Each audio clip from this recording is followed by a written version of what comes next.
My mother was a brilliant, 5-foot-tall, brown woman with an accent.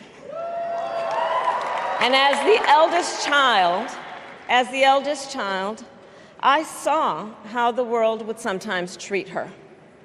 But my mother never lost her cool. She was tough, courageous, a trailblazer in the fight for women's health, and she taught Maya and me a lesson that Michelle mentioned the other night. She taught us to never complain about injustice, but do something about it. Do something about it. That was my mother. And she taught us, and she also taught us, and never do anything half-assed. And that is a direct quote. A direct quote. I grew up immersed in the ideals of the civil rights movement. My parents had met at a civil rights gathering, and they made sure that we learned about civil rights leaders, including the lawyers like Thurgood Marshall and Constance Baker Motley, those who battled in the courtroom to make real the promise of America. So at a young age, I decided I wanted to do that work. I wanted to be a lawyer. And when it came time to choose the type of law I would pursue, I reflected on a pivotal moment in my life. You see, when I was in high school, I started to notice something about my best friend, Wanda. She was sad at school, and there were times she didn't want to go home. So one day I asked if everything was all right, and she confided in me that she was being sexually abused by her stepfather. And I immediately told her she had to come stay with us, and she did. This is one of the reasons I became a prosecutor, to protect people like Wanda, because I believe everyone has a right to safety, to dignity, and to justice.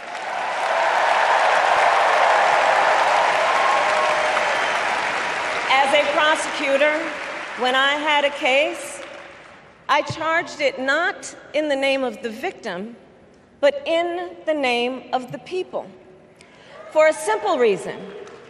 In our system of justice, a harm against any one of us is a harm against all of us.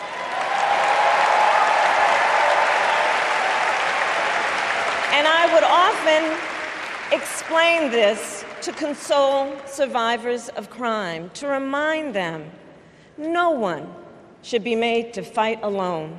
We are all in this together.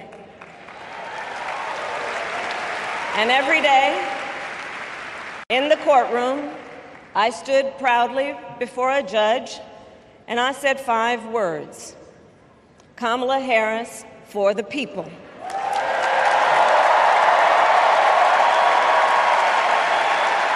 And to be clear, my entire career, I've only had one client, the people.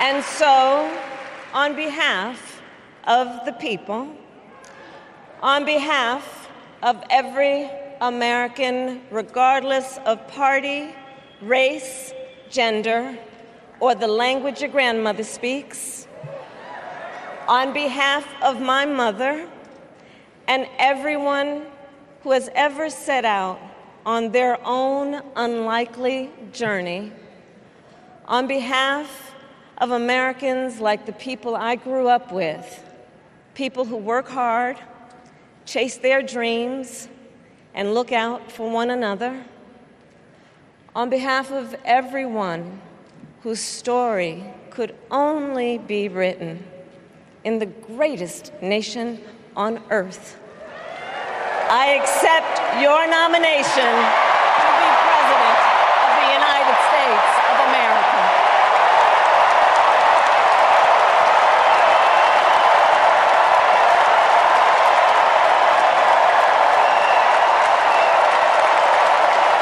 And with this election,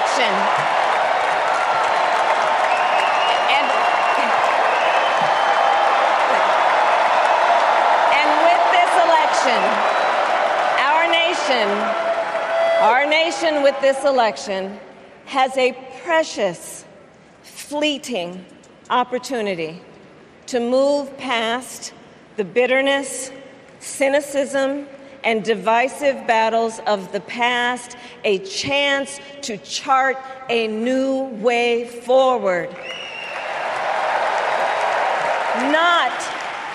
Not as members of any one party or faction, but as Americans. And let me say, I know there are people of various political views watching tonight, and I want you to know, I promise to be a president for all Americans. You know what else I love about Kamala? She gets it. We need to make life more affordable for working people. Yeah. Donald Trump, the felon, has no plans to lower costs for families. He doesn't know how, and basically, he doesn't really care. When did he ever fill up a gas tank or worry about a grocery bill? The only bills he worries about are from his criminal defense lawyers.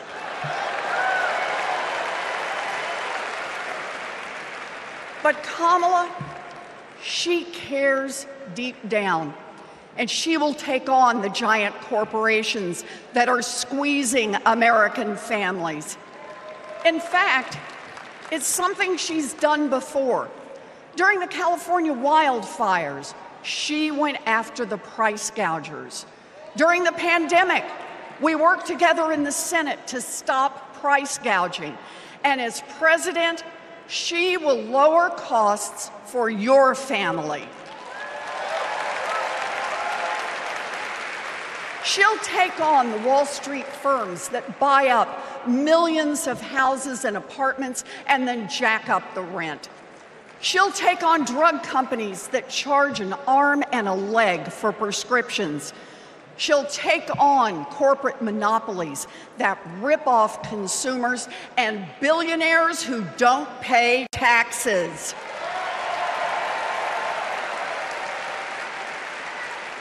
And she'll take on right-wing extremists who think they should decide who has access to abortion or IVF. Kamala will protect abortion rights nationwide. Yeah. And there it is. Groceries, gas, housing, healthcare, taxes, abortion. Trust Donald Trump and J.D. Vance to look out for your family? Shoot, I wouldn't let those guys, I wouldn't trust them to move my couch. I want to now, since I was a teenager, I was mentored by Reverend Jesse Jackson. And Reverend Jackson taught us to fight for what's right. And now I want to bring out some young men that I fought for. I referred to them then, they were known as the Central Park Five. Now they're the Exonerated Five. Raymond Santana, Kevin Richardson, Yusef Salaam, Corey Weiss, the Exonerated Five.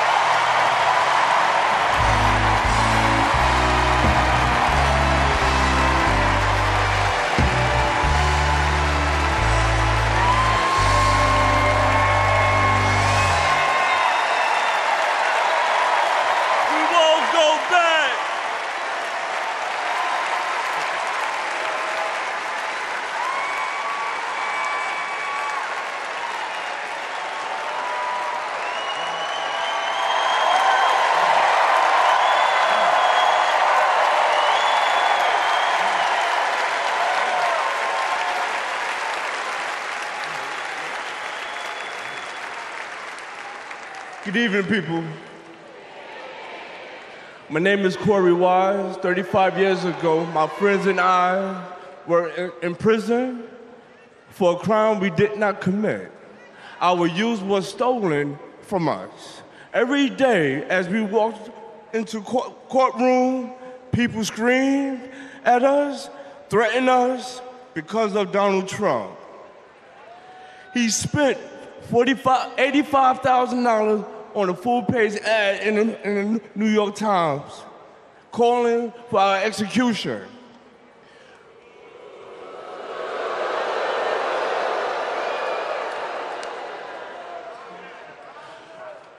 We were innocent kids, but we served a total of 41 years in prison. Reverend Al Sharpton stood with us. Now, I'm proud to stand with him today.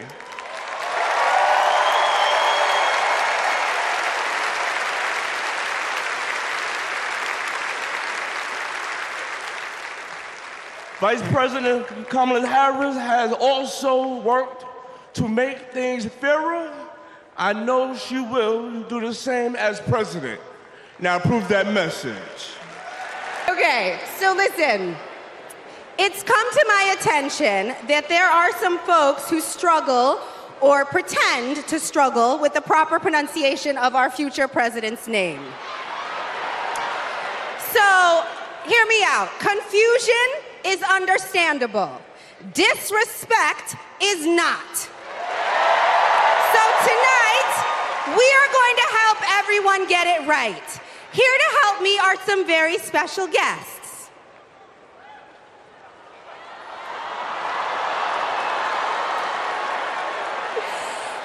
Thank you, ladies. Can you tell us your names? Hello, everybody. My name's Amara. And my name is Leela, her little sister. And what are you here to do? To teach you how to say your auntie's name. Okay, so how do you pronounce it? First you say comma like a comma in a sentence. Then you say la like la la la la la. Put it together and it's 1, 2, 3, Kamala. All right, so let's practice. I was born with grit. I grew up racing motorcycles, mucking stalls, and exploring the beautiful desert. I fell for an astronaut.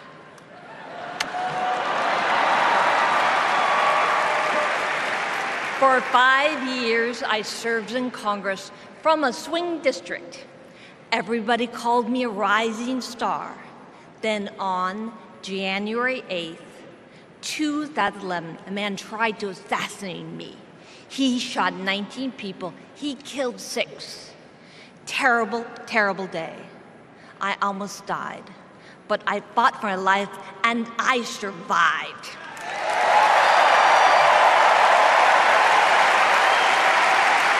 I learned to walk again, one step at a time. I learned to talk again, one word at a time. So many people helped me as I worked hard to recover, including a decent man for Delaware who always checked in. He still does. Thank you, Joe Biden. Thank you for everything. Joe is a great president. My friend Kamala will be a great president. She is tough. She has grit. Some have questioned why I've taken the stand I have. The answer is really simple, ladies and gentlemen. We must put country first. And tonight, as a Republican speaking before you, I'm putting our country first.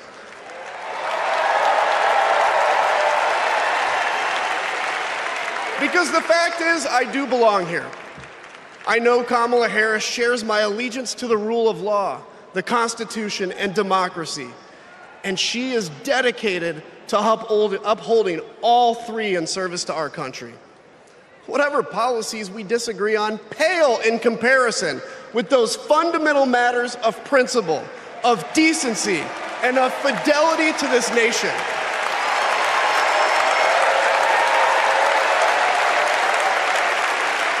Listen, to my fellow Republicans, if you still pledge allegiance to those principles, I suspect you belong here too. Because Because democracy knows no party. It's a living, breathing ideal that defines us as a nation. We were both raised knowing that no one was going to hand us anything, especially as women. That we were going to have to touch every rung of the ladder to get ahead. We were going to have to work really hard. Now, she worked at McDonald's, but I worked at Wendy's. And look at us now. You see, Kamala and I were able to see beyond the horizon because our families supported our big dreams. Well, guess what? As Americans, we're all part of one big family. Somos familia. And as familia, we have to have each other's back. We have to support each other's dreams because Kamala's success is our success. And she supports us to dream big too. So let me tell you, in the Latino community, in our community, we have a saying, sí se puede, which means yes. It means yes, we can. But tonight, I'm here to tell you, yes, she can. So we're going to say, she se puede. So when someone asks you, is she ready to lead this country forward? We're going to say, she se puede.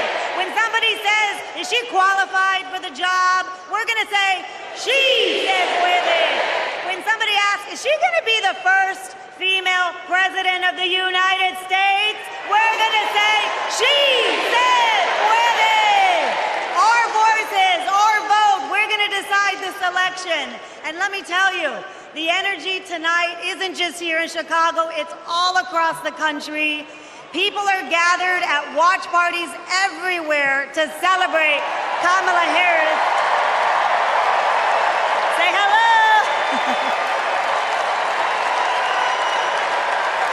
Yes. All right. We know how to work, so let's get to work. Let's turn all of this enthusiasm and joy into action. At 29, I joined the sandwich generation. Sandwiched between working and raising my newborn and caring for my mom, who was dying from brain cancer. It was hard, but not extraordinary. It's life. Those nights reminded me who I was fighting for. People just trying to make it. Kamala Harris knows who she's fighting for, too. She took care of her mom, who also battled cancer. As president, she'll fight to lower the cost of health care and elder care for every family. She's lived a life like ours. She knows us. Donald Trump doesn't know you at all. You think he understands that when your car breaks down, you can't get to work? No. His first word was probably chauffeur. You think he's ever had to take items out of the cart before checking out? Hell, you think he's ever been to a grocery store? That's what the chauffeur is for. We are living in a time when some are trying to divide us, to separate us in ways that make it difficult for us to come together. Well, look, my sister rejects that view. Where others push darkness, Kamala sees promise. Where others feel detachment, Kamala fosters connection. Where others want to drag us back to the past, my sister says, hold up now, we are not going back.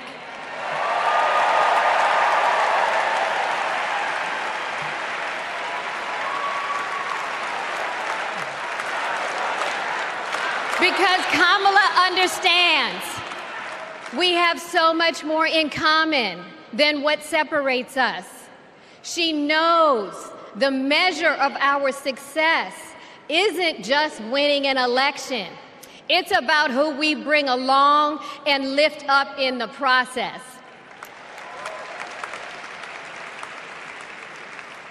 And so as I look out at all of you today and take in this incredible moment, I so wish that Mommy could be here tonight. I can just see her smiling, saying how proud she is of Kamala.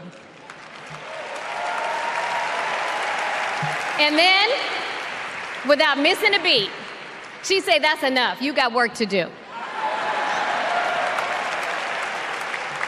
She would tell all of us to roll up our sleeves and get to work, to elect a leader who sees the potential in each of us, a leader who cares for all of us, a leader who fights for every one of us.